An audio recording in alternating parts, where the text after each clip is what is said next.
Bismillahir Rahmanir Rahim.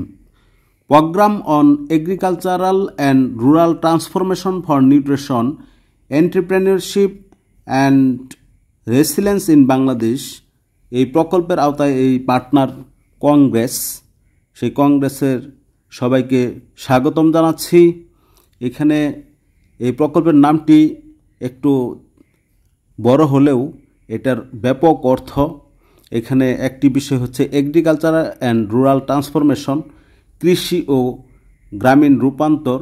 এর মানে হলো কৃষি খাতের আধুনিকায়ন ও গ্রামীণ অঞ্চলের উন্নয়ন, যেমন আধুনিক চাষাবাদের পদ্ধতি শেখানো, কৃষি প্রযুক্তি ব্যবহার, সেচ, বীজ, সার ইত্যাদির সহজলভ্যতা এবং বিভিন্ন বাজারের ক্ষেত্র তৈরি করা কৃষকদের জন্য। এছাড়াও রয়েছে নিউট্রিশন বা পুষ্টি।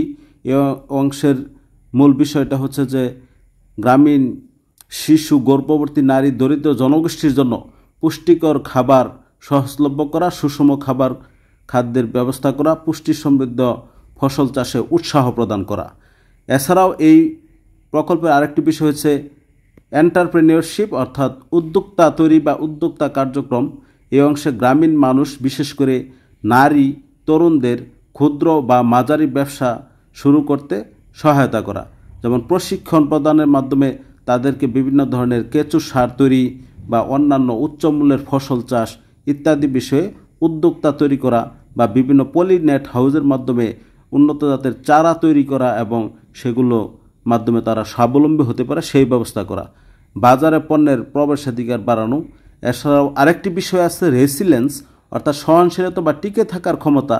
এর উদ্দেশ্য হলো মানুষকে এমনভাবে প্রস্তুত করা যাতে তারা বিভিন্ন প্রাকৃতিক দুর্যোগ এর সাথে খাপ খাইয়ে নিতে পারে, বন্যা, খরা, ঘূর্ণিঝড় ইত্যাদির সাথে বিভিন্ন কৃষির যে উৎপাদন যাতে সঠিকভাবে উৎপাদন হয়, অর্থাৎ বিভিন্ন সহনশীল জাতগুলো উৎপাদন করা এবং সেগুলো সম্প্রসারণ করা। এই বিষয়গুলো মূলত এই প্রকল্পের মাধ্যমে।